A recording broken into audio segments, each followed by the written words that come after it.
Importante que sucedió. ¿Qué sucedió? Bueno, Dios creó el mundo. Hemos hablado de esto ya en otras ocasiones, pero hoy vamos a recordar, ¿sí?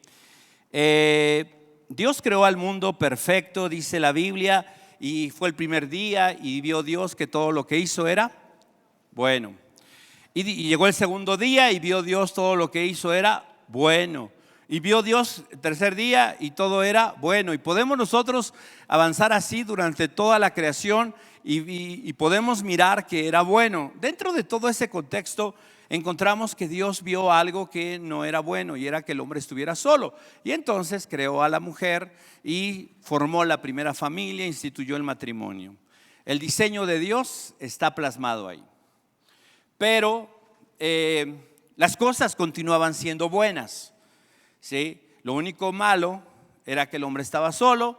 Dios lo solucionó y todo continuó siendo bueno. Vemos al hombre moviéndose en el huerto del Edén maravillosamente, plácidamente, disfrutando de la presencia de Dios, de la bondad de Dios, de la gracia de Dios, teniendo algo por lo que no trabajó, teniendo algo por lo que no hizo absolutamente nada. Simple y sencillamente Dios creó todo, y en el sexto día Dios dijo: hagamos al hombre a nuestra imagen y semejanza. Y creó Dios al hombre, ¿sí?, del polvo de la tierra. Después vino Eva y los dos fueron colocados en el huerto del Edén. Todo era bueno, todo era maravilloso, no había pecado, no había maldad. La relación con Dios era clara, contundente, abierta, todo era luz, ¿sí? Es más, todas las tardes el Señor iba al huerto y caminaba, platicaba con Adán y con Eva. Se contaban todas las cosas que habían sucedido, todas aquellas circunstancias que habían enfrentado, y entonces todo parecía que estaba bien. Podemos nosotros concluir: todo era bueno. Y llegamos entonces al capítulo 3 y encontramos que siempre el pero que existe en todo lo que parece bueno, ¿sí? Pero la serpiente, que era la más astuta de las bestias del campo, habló con la mujer. La convenció, la sedujo, llamó su atención hacia el fruto prohibido, hacia aquello que Dios dijo: no comerás. Y entonces convenció, habló con Adán, y los dos tomaron la decisión de comer del fruto. Cada uno fue impulsado a eso por el engaño. Y entonces dice la Biblia, Romanos capítulo 5, el pecado entró en la humanidad. Y lo que era bueno se volvió completamente en oscuridad, en maldad. El hombre, a causa del juicio de Dios y de su desobediencia, fue expulsado del huerto del Edén. Fue sacado de ahí, de ese lugar donde todo era bueno. ¿Por qué? Porque había pecado. El pecado separó al hombre de Dios. Yo no sé cuántas veces después de ese día Adán y Eva a la tarde extrañaban las caminatas con el Señor, el hablar con Dios, el platicar con Dios, el poder disfrutar de su presencia, de su luz, de su gloria y de todas aquellas cosas hermosas y maravillosas que habían vivido. Sin embargo, ya no las tenían. ¿Por qué? Porque el pecado hizo su aparición, y entonces ¿sí?, se cumplió lo que Dios había dicho: el día que ustedes coman, ese día morirán. Y podemos nosotros mirar en el relato bíblico que físicamente no murieron. La muerte, desde el punto de vista de Dios en ese aspecto, es simple y sencillamente la separación de Dios. La Biblia nos dice que nosotros estamos muertos a causa de nuestros delitos y de nuestros pecados.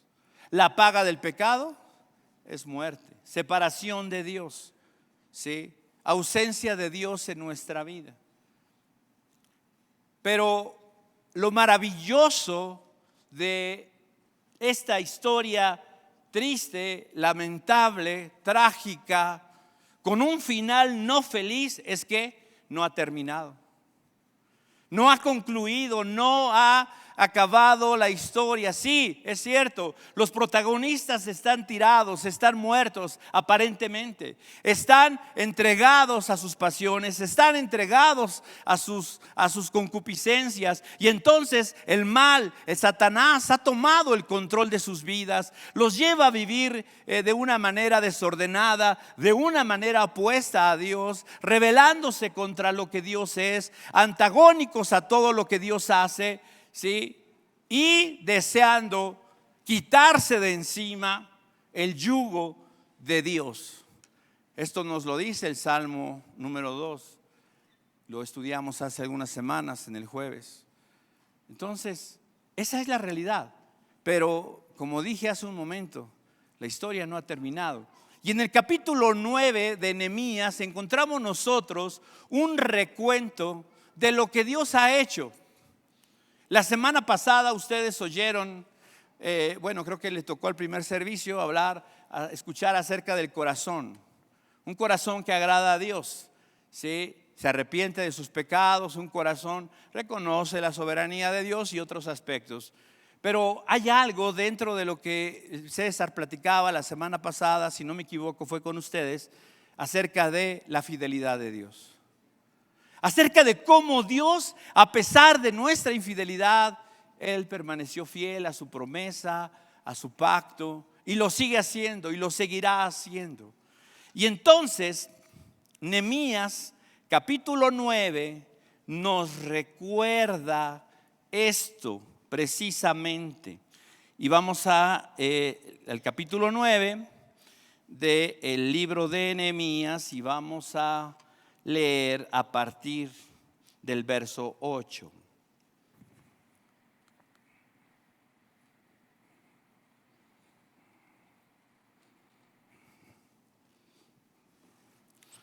Hallaste fiel su corazón delante de ti, e hiciste con él un pacto, para darle la tierra del cananeo, del hitita, del amorreo, del fereceo, del jebuseo y del gergeseo, para darla a su descendencia.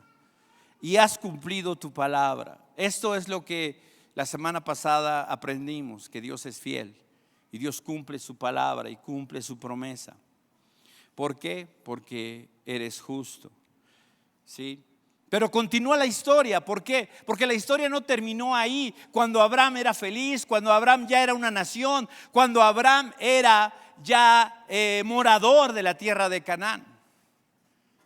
Vinieron tiempos difíciles, vinieron momentos adversos, tanto dentro de la misma familia de Abraham, de Isaac, de Jacob.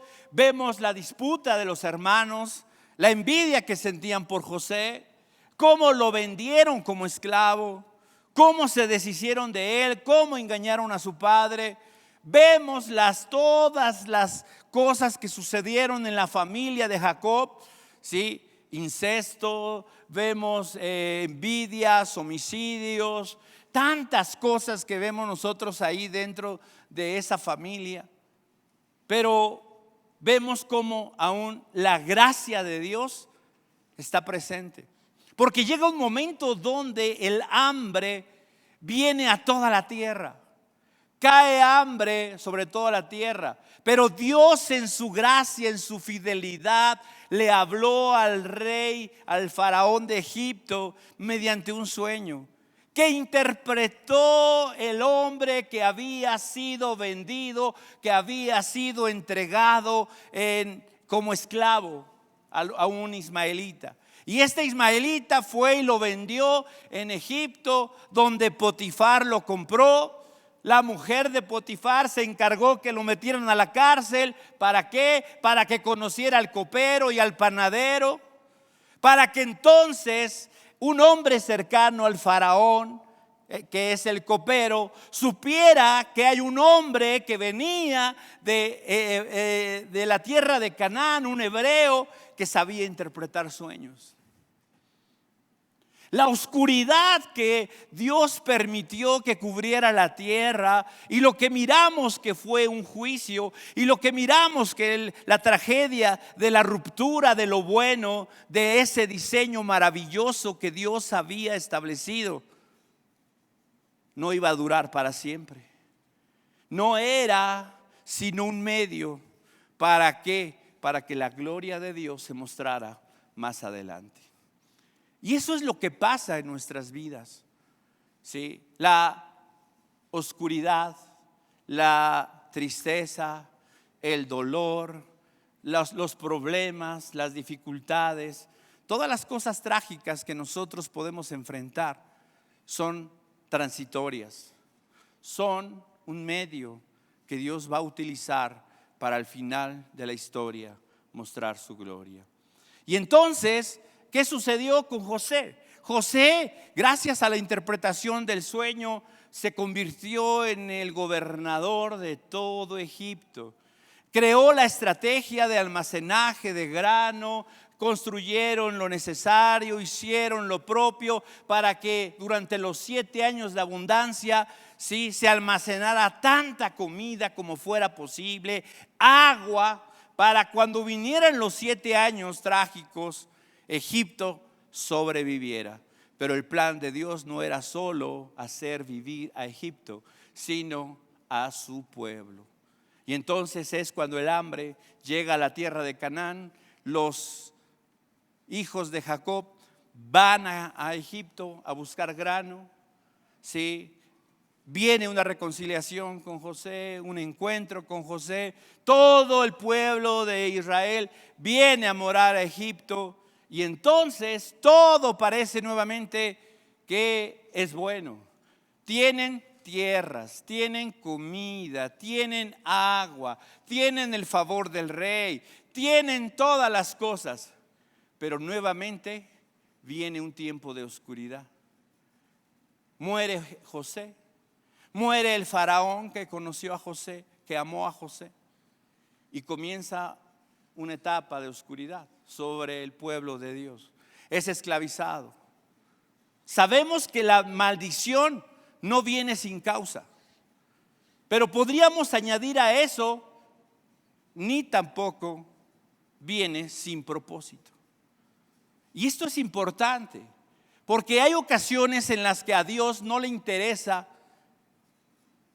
cómo pasó, ni quiere que nosotros nos perdamos en el cómo pasó, cómo llegamos a esto, cómo es que llegué a este punto, sino que podamos entender que Él tiene un plan y tiene un propósito.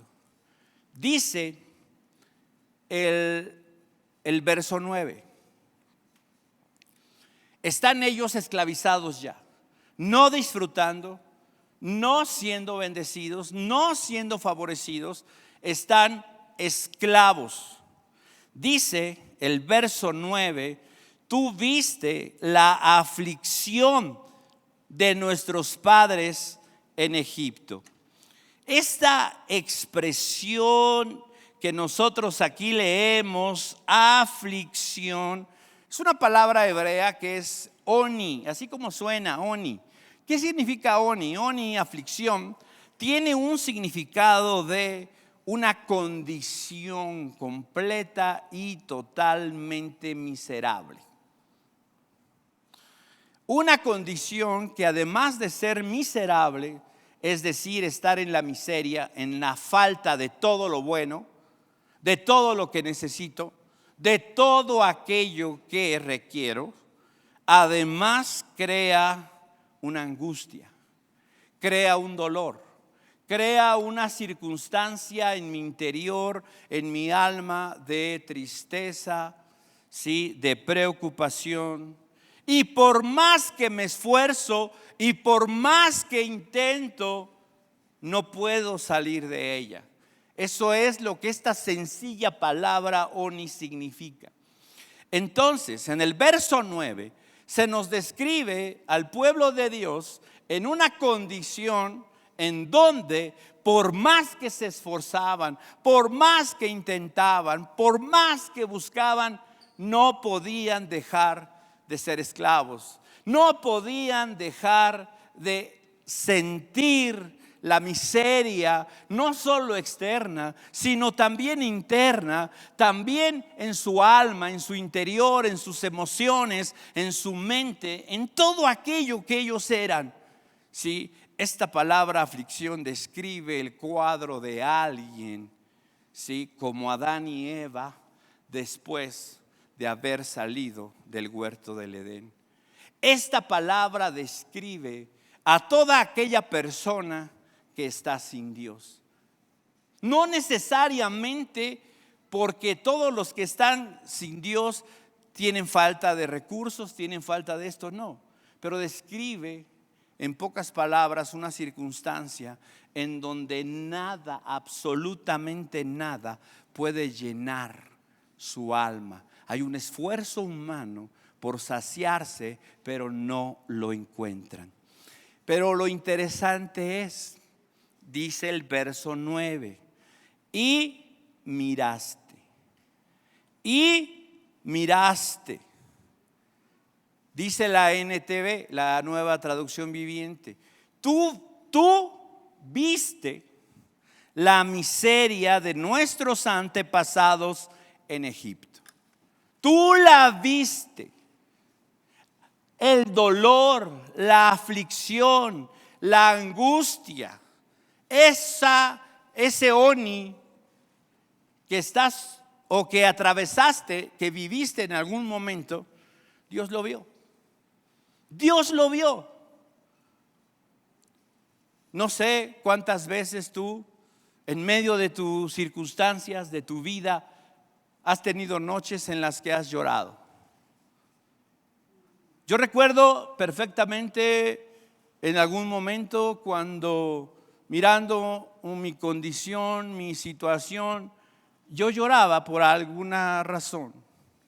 Yo pensaba y decía, a nadie le importa si estoy llorando, si estoy sufriendo. Y tal vez tenía razón. Y tal vez cuando tú piensas que a nadie le importa si tú estás sufriendo, si tú estás llorando, si tú estás padeciendo, tengas razón.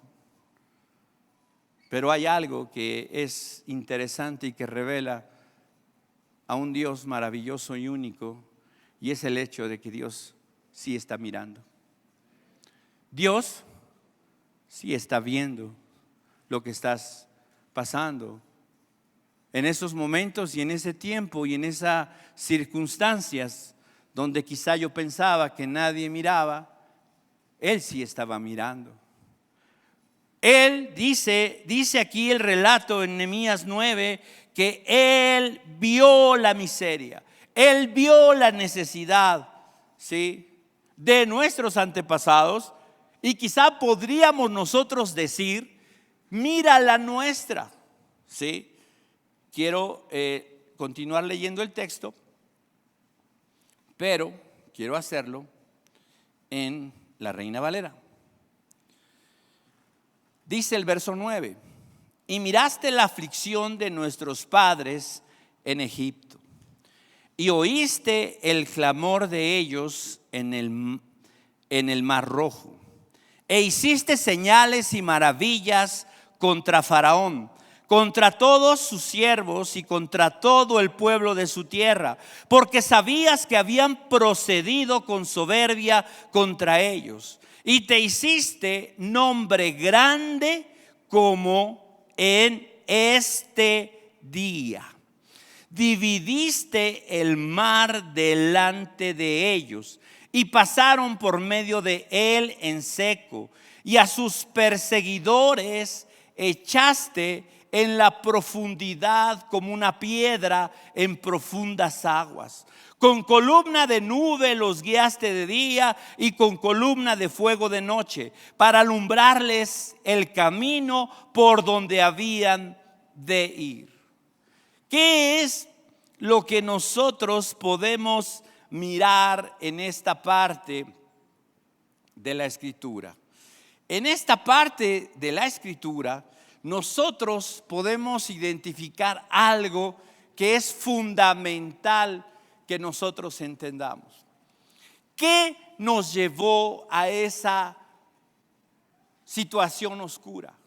¿Qué fue lo que cambió en el diseño y en el plan de Dios precisamente que nos involucró, que nos incrustó en esas tinieblas? Ya lo dijimos, y es el pecado. Es el pecado cambió todo. ¿Qué es lo que sume nuestra vida en la oscuridad que quizá estamos viviendo, con la que estamos lidiando? El pecado. Y aquí hay algo importante que Dios desea recordarnos, ¿sí? A través de lo que hizo precisamente con el pueblo de Israel. Vemos nosotros aquí el relato de un rescate, ¿sí? Leímos nosotros en Nehemías el rescate de Dios para con su pueblo. Esto traducido a un lenguaje un poco más teológico, un poco más rimbombante, podríamos decir redención. Y vemos nosotros aquí el rescate que Dios lleva a cabo de su pueblo, ¿sí? En Egipto. Y vamos a ver ahorita cómo lo lleva a cabo en nuestra vida. Pero primero vamos a ver cómo lo hizo en Egipto. Y eso nos va a enseñar también cómo lo hizo en nuestra vida. Hay cosas que destacar en el relato que leímos. El verso 9 dice: miraste, ¿sí? La NTV, como dijimos nosotros, lo traduce viste. Miraste.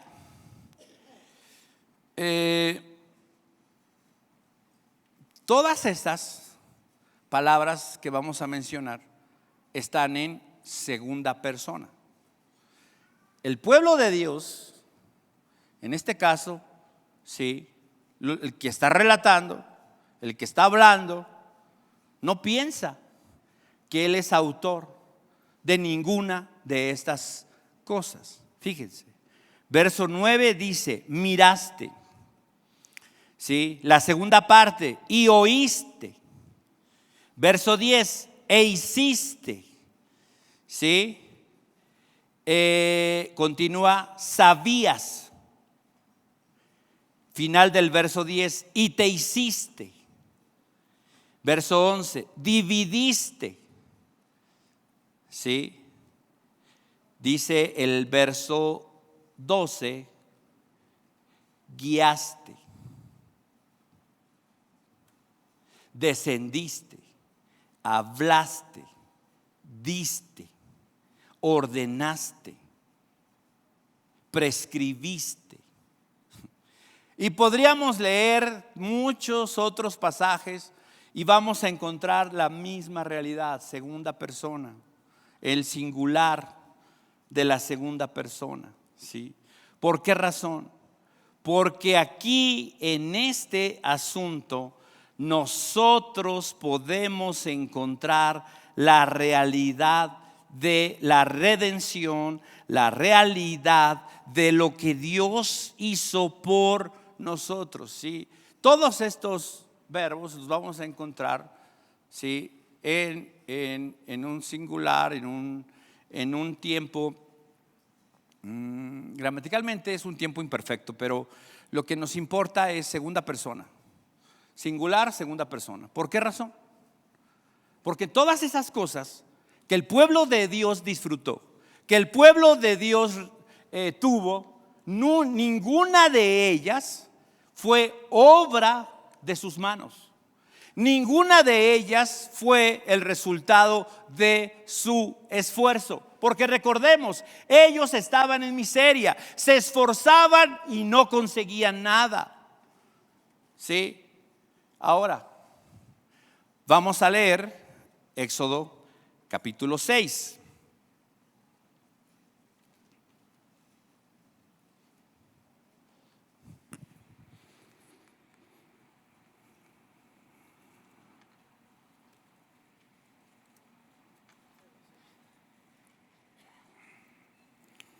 ¿Ya lo tenemos? Verso 6.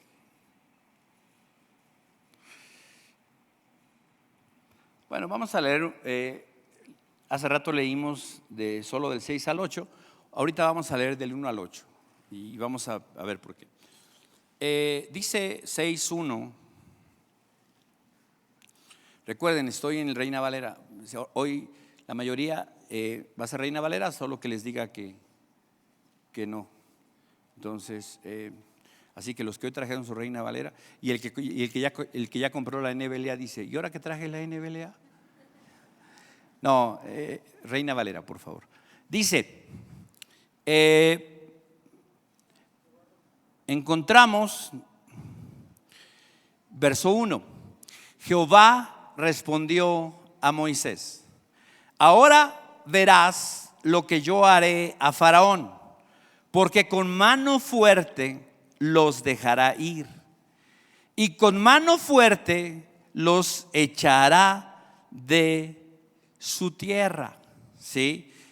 Habló todavía Dios a Moisés y le dijo: yo soy Jehová. Y aparecía a Abraham, a Isaac y a Jacob como Dios omnipotente, mas en mi nombre Jehová no me di a conocer a ellos. También establecí mi pacto con ellos de darles la tierra de Canaán, la tierra en que fueron forasteros y en la cual habitaron. Dios cumplió su promesa. Verso 5. Asimismo yo he oído el gemido. Nuevamente, yo he oído el gemido de los hijos de Israel, a quienes hacen servir los egipcios, y me he acordado de mi pacto.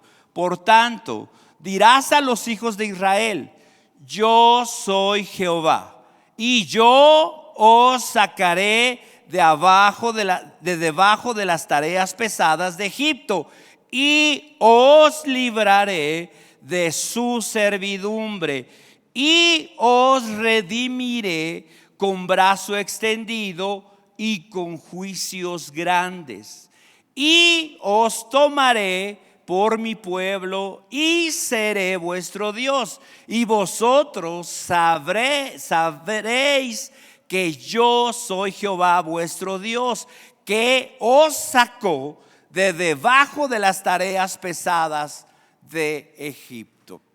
Fíjate algo que es muy importante. Esta es una de las cosas que nosotros necesitamos grabarnos en nuestra cabeza, en nuestra mente, en nuestro corazón.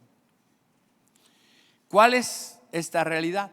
Esta realidad es que la obra de redención, la obra de rescate, es una obra de Dios. Eso tan simple y eso tan sencillo. Pues sí, yo sé que el rescate y la redención es obra de Dios, sí, pero ¿por qué es tan importante? ¿Por qué es tan valioso? ¿Por qué Dios en todos los pasajes que habla de esto, y podemos mencionar no solamente Antiguo Testamento, sino Nuevo Testamento, establece ese principio? ¿Sí? Establece esa forma de redactarte. Nosotros creemos que la Biblia es la palabra de Dios, ¿sí o no? Decimos: toda escritura es inspirada por Dios y es útil para enseñar, corregir, redarguir, todo esto. Y nosotros necesitamos hacer caso a esa antorcha encendida, a la palabra profética más segura, ¿sí? Que es la palabra de Dios. ¿Con qué limpiará el joven su camino? Con guardar la palabra de Dios. Hemos hablado de esto en semanas pasadas.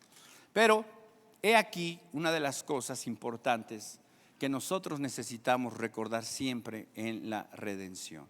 Y es el hecho de que el precursor, el autor, el ejecutor, el iniciador del rescate, de la redención, de la salvación del hombre es Dios.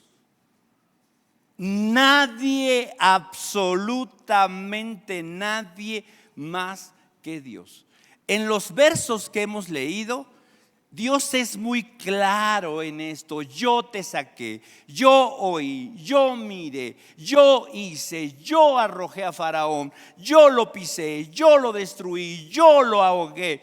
¿Para qué? Yo te tomé para ser mi Dios. Tú sabrás que yo soy tu Dios, que yo te saqué de ahí. Esta es una de las cualidades de alguien que ha sido rescatado, redimido por Dios. Y es el hecho de que entiende, sabe, comprende, cree firmemente que está donde está, no porque Él ha hecho algo, sino porque Dios ha tenido misericordia de él y ha extendido su gracia sobre su vida.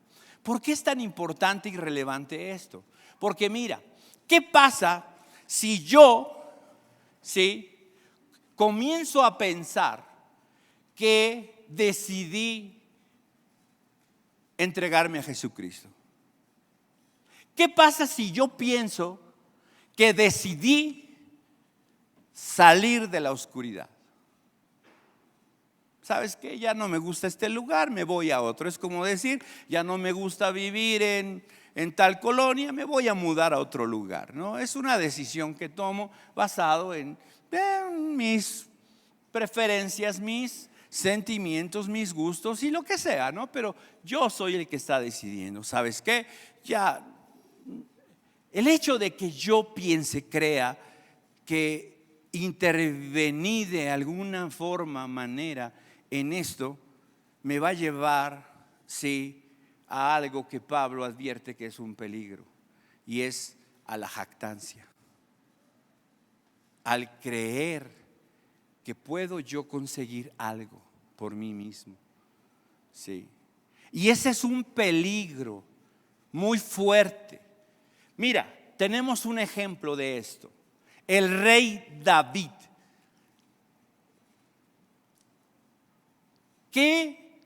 ¿Cómo se le nombra o se le llama al rey David en diferentes porciones de la escritura? El dulce cantor de Israel. ¿Qué otro nombre se le da? El hombre conforme al corazón de Dios. Y podemos nosotros encontrar diferentes virtudes de David: prudente, sagaz, astuto, muchas cosas que podemos nosotros mirar en su forma de vida. Pero mira, este hombre que parecía que fue considerado como el rey más grande de Israel, el más relevante, el precursor del templo, el que al final de cuentas, de donde viene, de la raíz de David, dice, del vástago de Isaí vendrá el Redentor, y toda esta maravilloso linaje y todo este asunto, en un punto y en un momento, le llevó a David a considerar que todo lo que tenía, que todo lo que había logrado, que todo lo que había conquistado había sido por su mano, por su fuerza, por su capacidad, por su liderazgo, por su habilidad, por el entrenamiento que le dio a sus valientes, el entrenamiento que le dio a su ejército, a su guardia personal, que fueron sus compañeros en la cueva de Adulam, donde eran saqueadores, salteadores, donde vendían protección a los caminantes, a los comerciantes, a los empresarios. Eso hacía David. Y cuando su reino alcanzó un punto importante en la esfera, llamó a su asistente y le dijo: te voy a pedir que hagas un censo.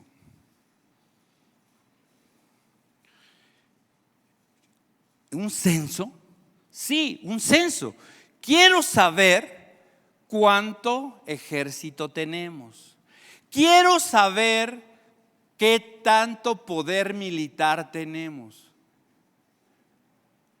¿Es en serio lo que me estás diciendo?, le dijo su asesor, su consejero, su guardaespaldas.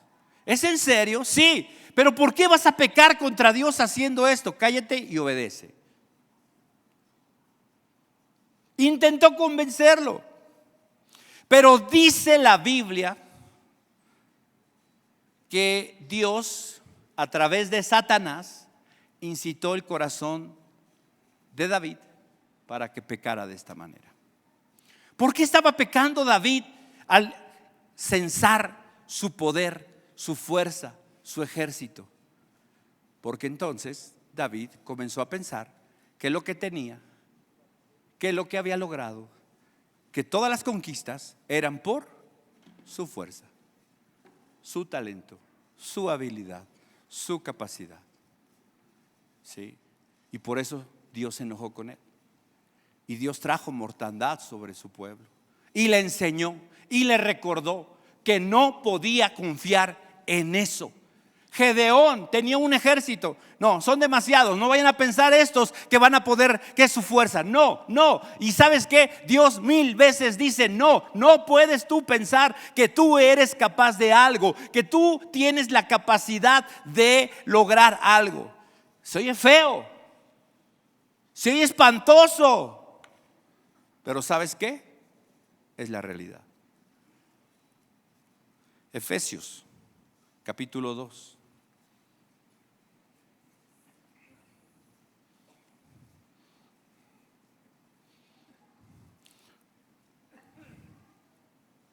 Verso 1.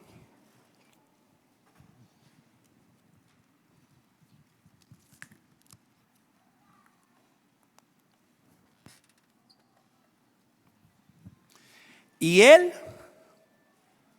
¿Quién él? Dios. Nuevamente encontramos la segunda persona.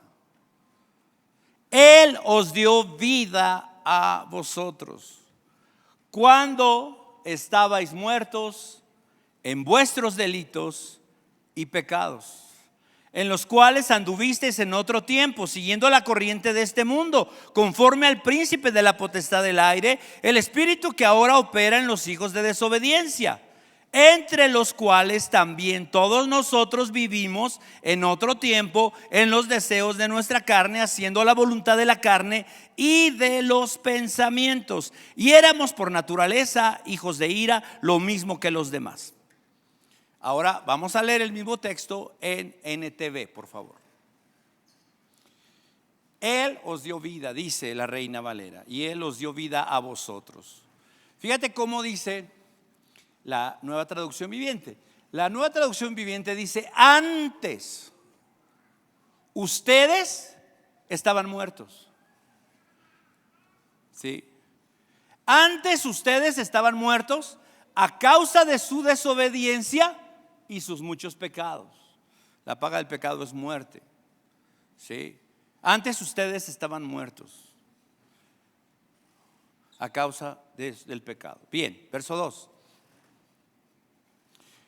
Vivían en pecado igual que el resto de la gente, obedeciendo al diablo, el líder de los poderes del mundo invisible, quien es el espíritu que actúa en el corazón de los que se niegan a obedecer a Dios. Y tú crees que estás haciendo tu voluntad.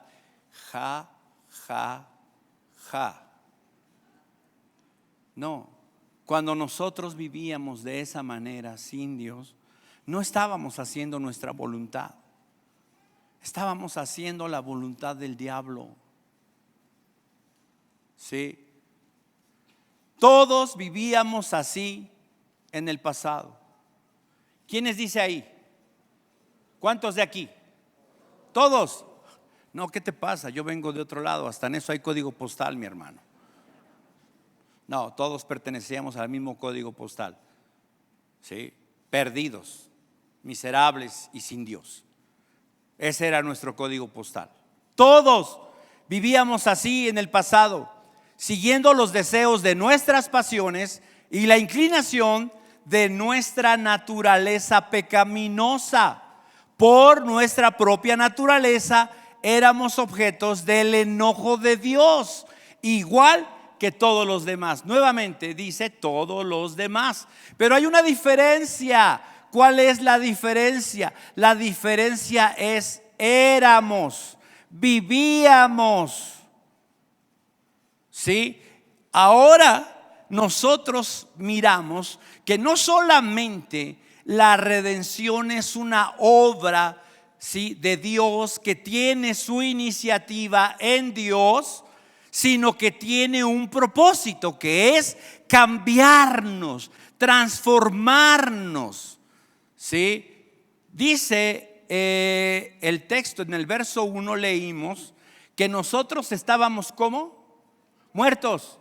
Que no se nos olvide eso, muertos, sin vida, separados, viviendo. Oh, por fin, ¿estábamos muertos o vivos? Acuérdate, el punto de vista de Dios es en cuanto a la muerte, sí, no necesariamente es física, sino es separación de Dios, ajeno a Dios, de lo que es Dios y de todo lo que Dios tiene para aquellos que creen. Entonces, dice el texto que nosotros estábamos muertos y vivíamos de esa manera. Bien, seguíamos, dice el verso 3, así vivíamos y era por nuestra naturaleza, éramos igual a todos. Perfecto, pero fíjate, verso 4 dice, pero Dios es tan rico en misericordia y nos amó tanto que a pesar de que estábamos muertos por causa de nuestros pecados,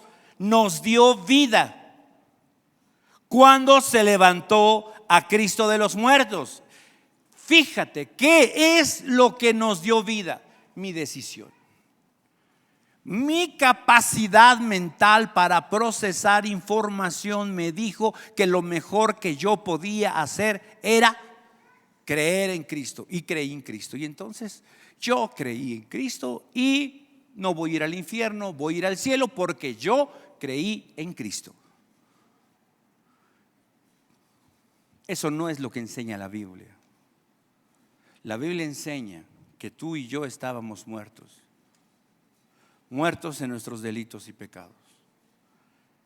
Pero Dios, que es rico en misericordia y que nos amó tanto, a pesar de que estábamos muertos a causa de nuestros pecados, Él nos dio vida. ¿Cuándo? Cuando creí, cuando levanté mi mano, cuando repetí la oración. No, cuando levantó a Cristo de entre los muertos. Es solo por gracia que de Dios que ustedes han sido salvados. Y enfatizo eso, solo por gracia. Solo por gracia. No hay otra forma. Y esto es uno de los lemas de los que se conocen como las 5 solas, que los protestantes acuñaron durante muchos años tratando de recuperar la enseñanza de la Biblia. ¿Y sabes qué? Es tan importante que yo entienda que es solo por Cristo, solo por gracia que yo soy salvo, solo por la fe. Solo por eso, solo por lo que enseña la Escritura, solo para la gloria de Dios. ¿Qué de eso tiene que ver conmigo? Nada. Absolutamente nada. Continuemos leyendo. Él nos dio vida. Él nos salvó. Por gracia. Verso 6. Pues nuevamente nos levantó de los muertos junto con Cristo y nos sentó en, dice, los lugares celestiales. ¿Por qué? Porque fui muy inteligente y decidí no, simplemente porque estás ligado a Cristo. ¿Sí? De modo que en los tiempos futuros Dios puede ponernos como ejemplo de la increíble riqueza de la gracia y la bondad que nos tuvo, como se ve en todo lo que ha hecho por nosotros, que estamos unidos a Cristo Jesús. Es decir, cualquiera de nosotros puede ser puesto como ejemplo en tiempos futuros de la riqueza, de la gracia, de la riqueza de la gracia de Dios para con nosotros. ¿Por qué?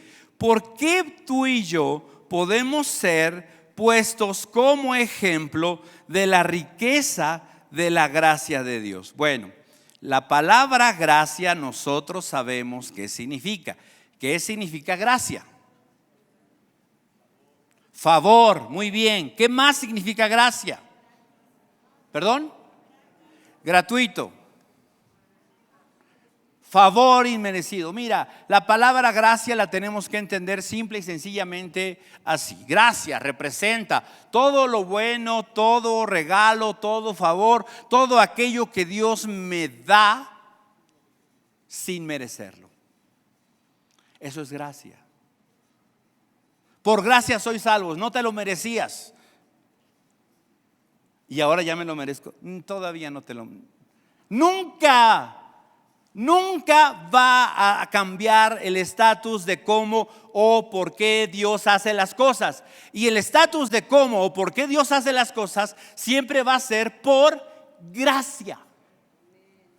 No importa qué tan bueno seas o qué tan bueno pienses que eres, qué tan talentoso creas que has llegado a ser para lograr algo. Todo tiene un sello para los que le pertenecen a Él, y ese sello es gracia. Yo estoy por gracia. Dice de Él, nos puede poner como ejemplo, ¿sí? Nos puede poner como un caso de gracia. Mira, a este era un desgraciado, es decir, no tenía nada de gracia. Pero también era el otro concepto. ¿Sí?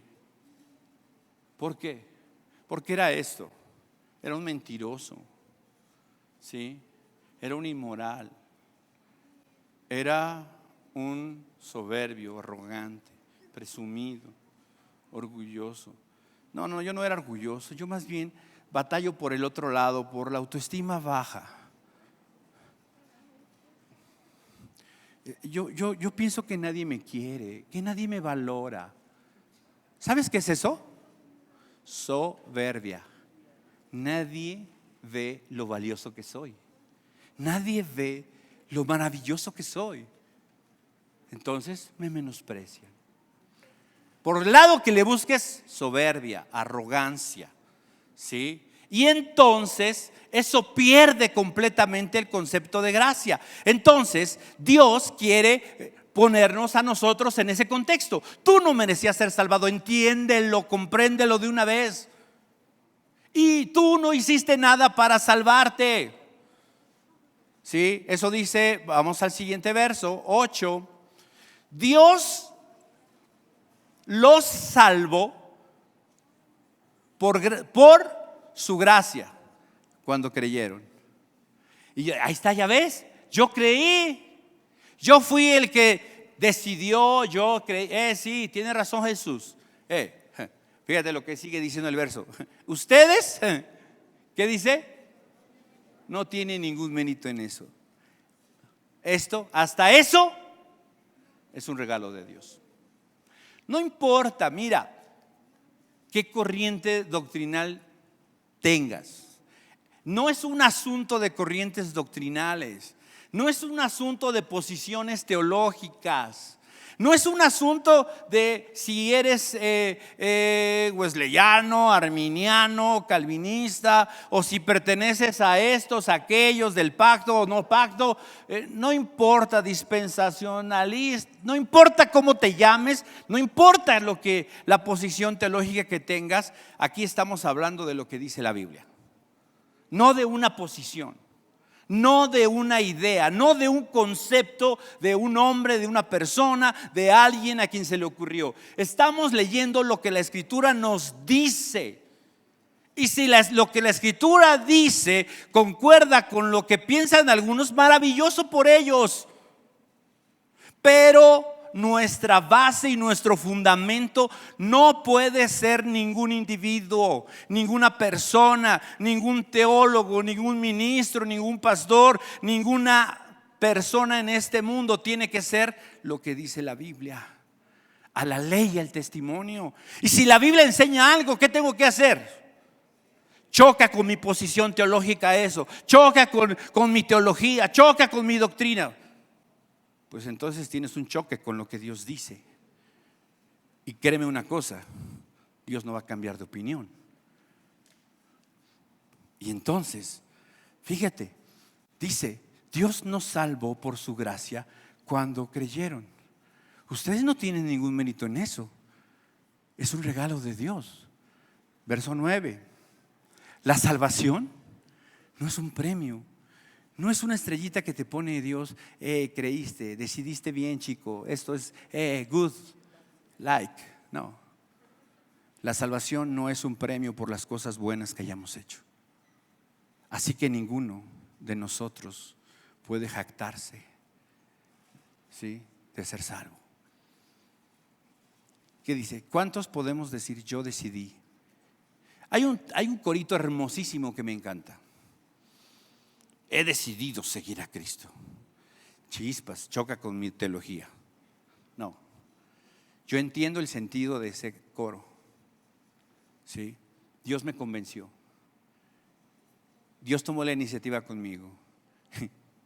Y ahora puedo decir con todo mi corazón, he decidido seguir a Cristo. ¿Por qué? Porque Dios inició una obra en mí. No puedo perder de vista eso. No lo perdamos, hermanos. Oigamos lo que oigamos, leamos lo que leamos. Lee la Biblia y la Biblia siempre te va a enseñar esto. Tú no eres el autor. Y Dios quiere recordarle eso a su pueblo en este momento ahí en Nehemías. ¿Sí? ¿Por qué? Porque de repente voltean y miran, no tenemos casa, no tenemos dinero, tenemos deudas, nuestros hijos están esclavizados. ¿Sí? Tenemos muchos problemas. Allá afuera siguen los árabes, los asmonitas, siguen allá afuera tratando de derribarnos, tratando de hacer algo, tratando de acabar con nosotros. ¿Sabes qué? La redención tiene un concepto importante. Es rescatar a alguien de una situación lamentable. Mira, vamos a regresar a Nehemías para considerarlo. Nehemías 9.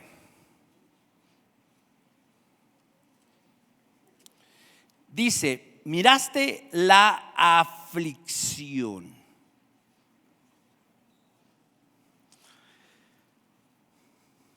Literalmente la palabra aflicción es depresión. No la que sientes cuando pierde tu equipo, si le vas a las Chivas. Lo siento mucho. No es esa la depresión. La depresión, ay sí, ¿verdad? Ahora sí estoy bien contento porque la América le está yendo bien. Cuando le iba mal, ni hablaba del tema, ¿verdad? Pero bueno, depresión es esto. Todo está en un nivel, todo está en una posición y de repente pasa esto. Algo no está en la posición que debe de estar. No está en el nivel que debe de estar. ¿Sí? Eso es depresión, aflicción. ¿Sí? Y entonces, ¿qué hace Dios? La redención es el medio que Dios utiliza para cambiar nuestra circunstancia de aflicción, dolor, tristeza, miseria y todo aquello que éramos, ¿sí?, para llevarnos al lugar que Él considera que debemos estar, que es ligados con Él, en una relación con Él, en una oportunidad de disfrutar de Él, en una oportunidad de caminar con Él, como sucedía en el huerto del Edén. La redención o el rescate no tiene que ver con hacerte rico, famoso, ¿sí?, y todas esas cosas. Todo eso puede suceder. Pero no es la idea de Dios. La idea de Dios no era simplemente que su pueblo tuviera que comer. No era que dejaran de comer cebollas, de comer todas esas cosas que comían allá. No era la idea de que tuvieran su propia casa, que no tuvieran que pagar renta. No era que tuvieran un mejor salario en vez de azotes. No era su idea. La idea de Dios era cambiar su corazón, pasarlos de una muerte espiritual, de una sequedad, de una condición sin Dios a una condición de vida, de paz, de gozo y de una relación con Él. Esa era la idea. Eso es lo que Dios buscaba con ellos. y los metió en el desierto para ver qué tan bien estaban entendiendo el asunto. Y los metió al desierto donde no había comida, donde no había agua, donde no había dónde taparse, donde no había cómo calentarse. Sin embargo, en todo su peregrinar, Él estuvo con ellos. Pero ¿qué pasó? Ellos no lo vieron. Ellos no lo pudieron ver, no lo pudieron entender, no pudieron entender que Dios no solo quería cambiar sus circunstancias externas, quería cambiar sus corazones, quería cambiar su estado emocional, su estado espiritual. Que a pesar de que seguían sin casa, de que a pesar que seguían sin comida, de que a pesar que seguían teniendo que caminar y sufrir bajo el desierto, tenían una sombrita, tenían algo que los calentaba en la noche, había favor, había gracia de Dios para con ellos. Pero ¿qué pasó? No lo entendieron, no lo quisieron. ¿Y qué dijeron? Vámonos a Egipto otra vez. ¿Es en serio? ¿Vas a regresar a esa condición, a ese estado en donde eras miserable, en donde estabas lejos de Dios, en donde tú pensabas que te iba mejor? ¿Por qué? Porque sí tenías un buen trabajo, sí tenías auto, sí tenías esto, sí tenías aquello. ¿Es en serio? ¿Quieres regresar a eso? ¿Quieres regresar a algo que nunca va a llenar tu corazón ni va a cambiar tu vida? No es posible. No has entendido que la idea de Dios tiene que ver con algo más eterno, algo que quiere cambiar tu condición, quiere sacarte de ese hoyo, de esa depresión en la que estás sumido, para colocarte y sentarte en esos lugares celestiales con Cristo, y ahí con Cristo puedas disfrutar de todos los beneficios, de todas las bondades que siguen siendo por gracia, por su favor, por su misericordia. Continúa diciendo el verso 9. No por obras, ¿sí? Para que nadie se gloríe. Yo estoy en Efesios. Efesios 2:9. No por obras, para que nadie se gloríe, ¿sí? Verso 10. Porque somos hechura suya.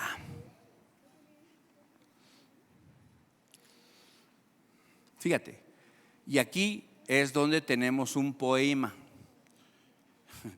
No dije problema.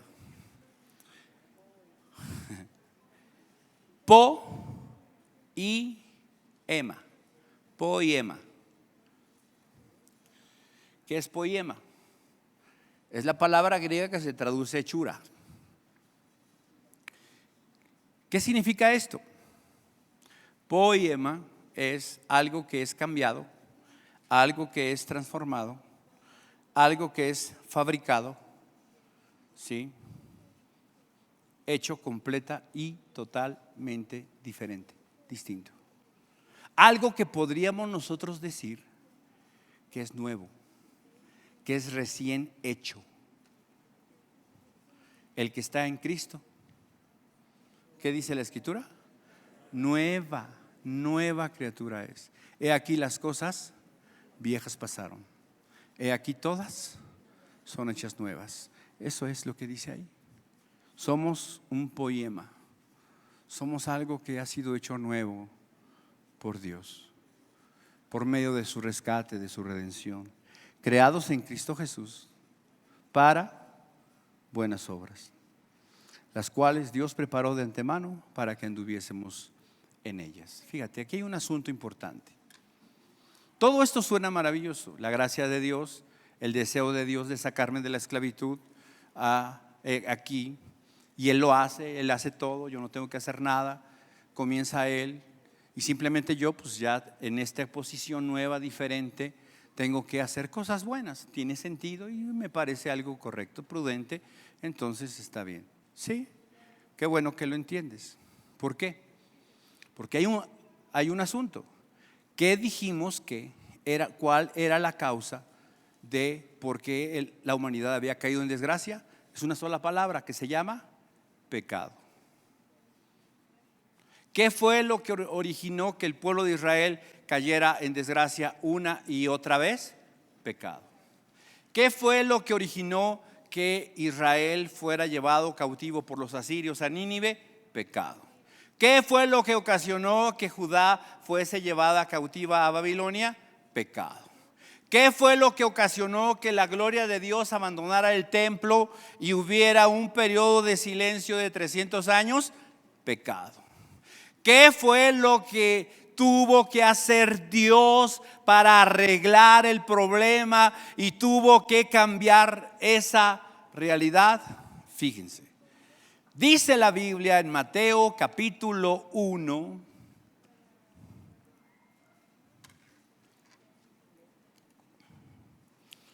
ya llegamos a Mateo 1, bien, dice el verso 18. El nacimiento de Jesús, el Cristo. ¿Qué significa el Cristo? El enviado, el Mesías. ¿Sí? Ok. El nacimiento de Jesucristo fue así. Estando desposada María, su madre, con José, antes que se juntasen, se halló que había concebido del Espíritu Santo. José, su marido, como era justo y no quería infamarla, quiso dejarla secretamente. Y pensándole en esto, he aquí un ángel del Señor le apareció en sueños y le dijo: José, hijo de David, no temas recibir a María, tu mujer, porque lo que en ella es engendrado del Espíritu Santo es. Y darás a luz un hijo y llamarás su nombre Jesús. ¿Por qué?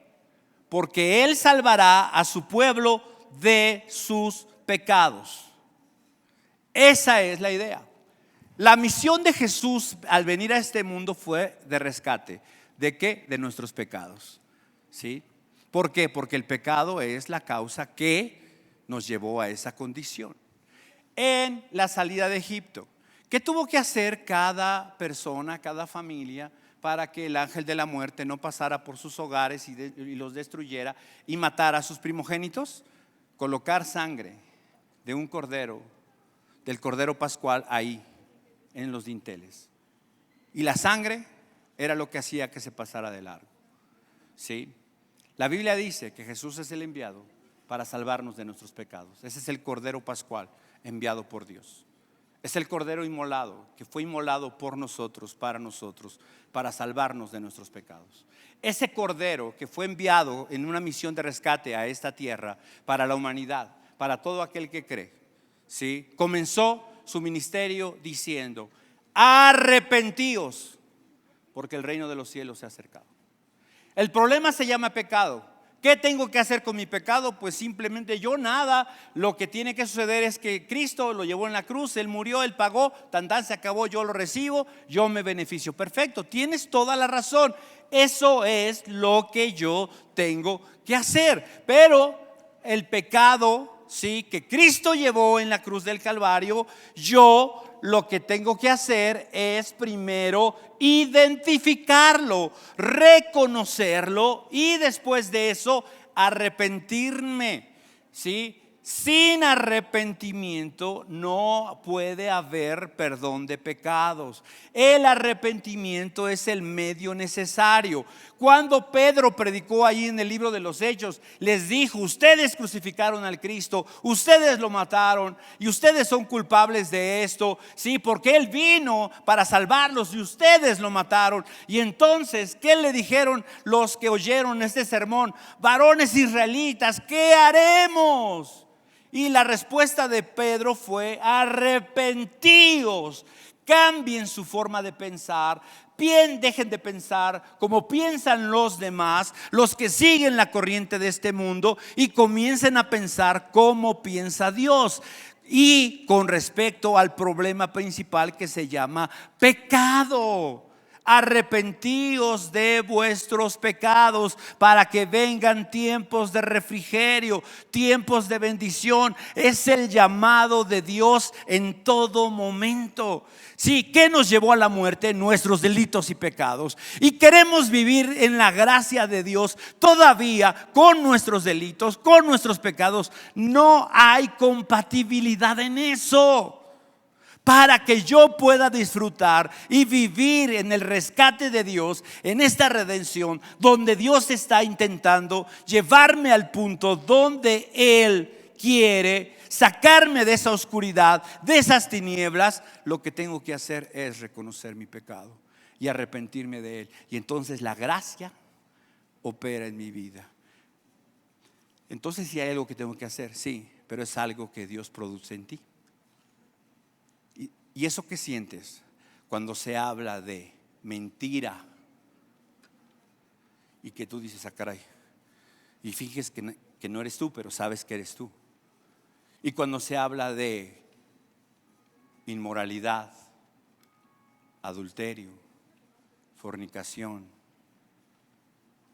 robo, juicio, crítica, chisme. Y tú dices, y te haces tonto y piensas que le están hablando a otro. Sabes que Dios te está hablando a ti.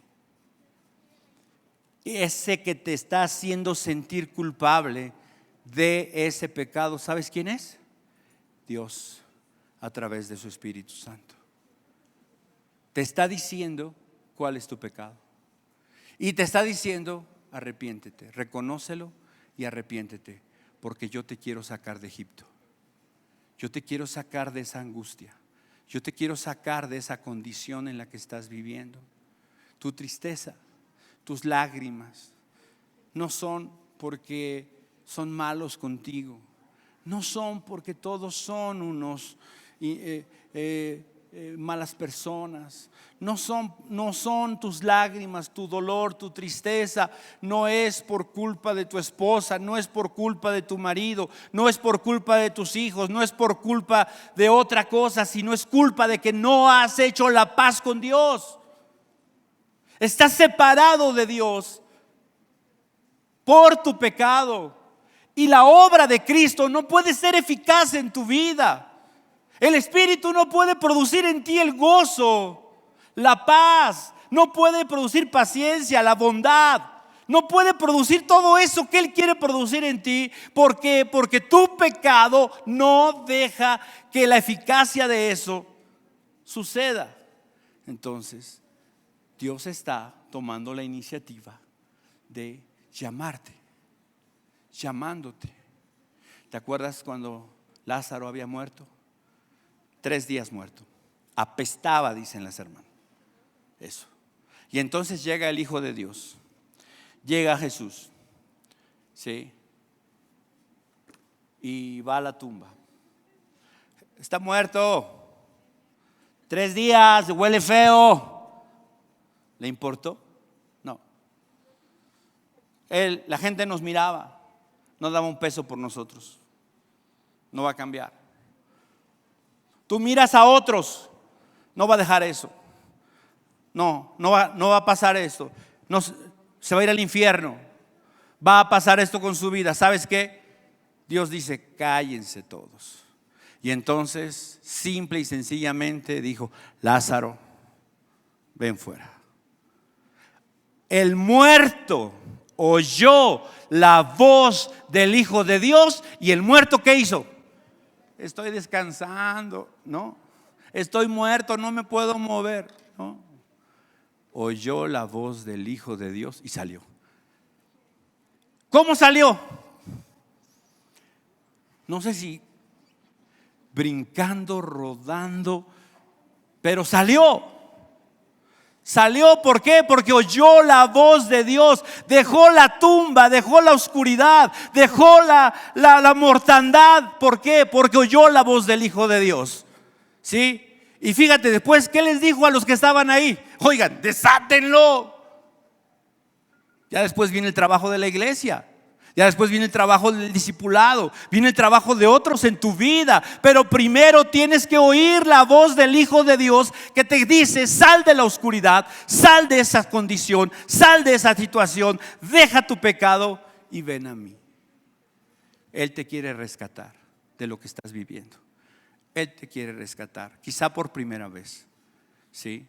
Quizá por segunda vez. No que te pueda salvar una o dos veces, sino porque quizá en este momento la condición en la que estás viviendo necesita un rescate. Pero la única forma de que ese rescate se dé es: responde al llamado de Dios que te está diciendo: ven a mí, arrepiéntete. Vamos a orar. Dios, estamos delante de ti, Señor, cada uno de nosotros, cada una de nuestras vidas. Y tal vez nosotros podemos pensar que nuestra condición no está en la oscuridad, no está en las tinieblas. Pero, Señor, simple y sencillamente tenemos que pensar y tenemos que analizar nuestra vida. Y si hay pecado, y si hay algo que podemos nosotros identificar en nuestra vida y podemos mirar que es pecado, aunque lo disfracemos, aunque lo maquillemos, aunque digamos no, es que, o lo justifiquemos, no deja de ser pecado y no deja de tener la consecuencia mortal, el efecto mortal, destructivo, de separación con Dios. Eso es mi condición. No es producto de lo que los demás están haciendo, de lo que los demás han dejado de hacer. Mi condición, mi estado espiritual, emocional, mental, lo que estoy enfrentando es una consecuencia de algo que he dejado de hacer, que es arrepentirme de mis pecados.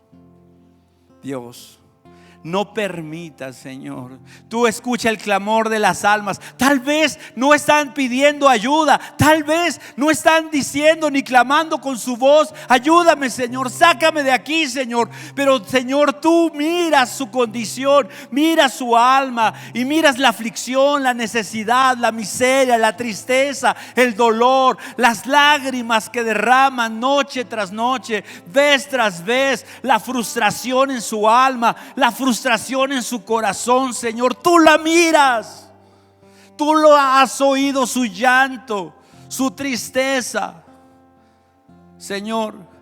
Y hoy sabemos que lo has hecho, y hoy sabemos que también nos estás llamando. Nos estás llamando a nosotros a salir de ahí, a reconocer que solo tú puedes hacerlo, a reconocer que nuestras fuerzas, nuestro esfuerzo no va a lograr nada, no va a conseguir nada. He intentado, de verdad he intentado cambiar, he intentado dejar de mirar, he intentado dejar de hacer, he intentado dejar de pensar, he intentado. No lo intentes. Llámale a eso que haces, que vives, que solapas, que permites, pecado. Reconócelo.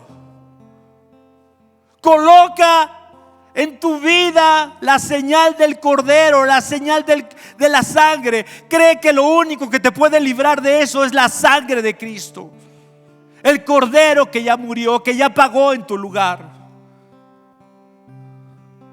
No puedes tú solo, no puedes en tus fuerzas, no. Llámale pecado, reconócelo y ven a la cruz. Y deja que esa cruz, que esa sangre lave, limpie tu pecado, te ayude, que tomes vigor, fuerza en Él para encontrar la paz, para encontrar el dominio propio, para encontrar la fortaleza, para encontrar simple y sencillamente gracia. Dios, nada somos sin ti, nada podemos hacer sin ti. Hoy entendemos, Dios, que no es del que quiere, no es del que corre, sino de Dios quien tiene misericordia. Señor, confiamos en que tú miraste, oíste y nos llamaste, nos salvaste. Hoy acudimos a tu llamado, esa voz del Hijo de Dios que nos dice: sal fuera. Hoy decidimos salir de nuestro pecado, salir de nuestra condición. Hoy decido salir, Dios, de mi pecado. Ahí en tu corazón, dilo, llámale, nómbralo, menciónaselo. No necesitas hacerlo audiblemente. Ahí en tu corazón, dilo: decido salir de esto. Hoy dejo esto.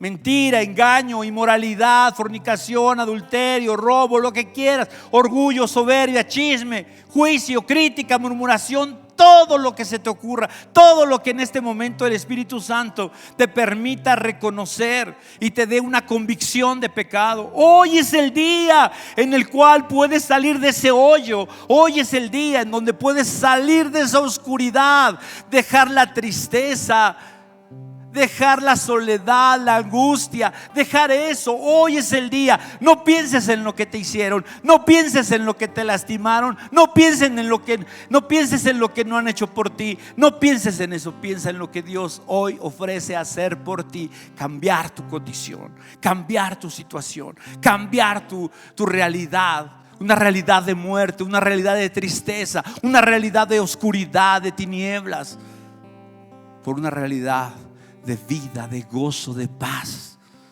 completamente diferente. Arrepiéntete. Entiende que el pecado es destructivo, es cancerígeno y te separa de Dios. Y ven a Él. Venid a mí, dice el Señor, todos los que están cargados, trabajados, cansados. Sí. Entended, quítate ese yugo que has cargado, lleva el mío que es más ligero. Aprende de mí, comienza a aprender de mí y hallaréis descanso para tu alma. Dios, hoy que respondemos a tu llamado, hoy que oímos tu voz, Señor, te pedimos que nos perdones. Hoy nos arrepentimos de nuestros pecados, los dejamos aquí, Señor, les damos la espalda. ¿Cómo lo superaremos? No sabemos, pero sabemos que lo haremos porque tú estás con nosotros, porque tú nos darás fuerza, tú nos darás gracia. Señor, nos esforzaremos en la gracia para seguir adelante, para ser como tú, para vivir como tú quieres, Señor, para salir de esa oscuridad. Señor, que en esta tarde tu Espíritu pueda convencernos a todos y guiarnos a todos a un arrepentimiento genuino, verdadero, transformador, que nos permita disfrutar de esa posición, de ese lugar en el que tú quieres que estemos, ligados a ti, buscando ser como tú, Señor. No preocupados por lo que tenemos o no tenemos, sino ocupados en nuestro propósito, enfocados en nuestra esperanza, en la expectativa del futuro, en la expectativa de la eternidad contigo, Señor. Y que mientras estemos en este mundo podamos vivir en ese camino y en esas buenas obras que tú preparaste para nosotros. Hemos sido salvados no por méritos, sino por gracia. Y nuestra vida, todo lo que disfrutamos y todo lo que tenemos sigue siendo una gracia, sigue siendo un favor inmerecido de tu parte. Por eso también en esta tarde te decimos: bendito seas, Señor, y gracias por tener misericordia de nosotros. Sea tu paz, Dios, con cada uno de nuestros corazones, en cada una de nuestras vidas, en cada familia que hoy está aquí en esta tarde, Señor. Y Padre celestial, que tu luz siga resplandeciendo sobre cada uno de nosotros, en nuestras vidas y a través de ellas. Te lo pedimos y te damos las gracias en Cristo Jesús. Amén. Vida Nueva para el Mundo se sostiene y propaga el mensaje de salvación de Jesucristo gracias a Dios y a tus donativos. Llevemos juntos el Evangelio de Jesucristo al mundo entero. Realizamos eventos, seminarios, congresos y diferentes programas para dar a conocer el mensaje de salvación y el poder de nuestro Señor, transformando y edificando vidas de mujeres, hombres, niños alrededor del mundo. ¿Qué pasa cuando decides hacer tu donativo? Aunque no puedas llevar la palabra personalmente a todo el mundo, de esta forma lo estás haciendo. Con tus donativos o aportaciones, estás sembrando y formando parte de lo que Dios está haciendo en su obra. Estás ayudando a traer luz a la oscuridad, paz al conflicto y esperanza a los que no tienen ninguna. Dona desde México.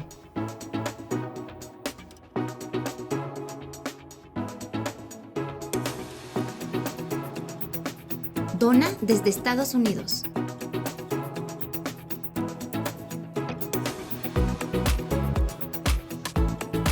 Para el resto de donaciones de otras partes del mundo, www.vidanuevaparaelmundo.org.mx/dona. Estamos cumpliendo la gran comisión. Por tanto, vayan y hagan discípulos a todas las naciones, bautizándolos en el nombre del Padre, del Hijo y del Espíritu Santo, enseñándoles que guarden todas las cosas que les he mandado.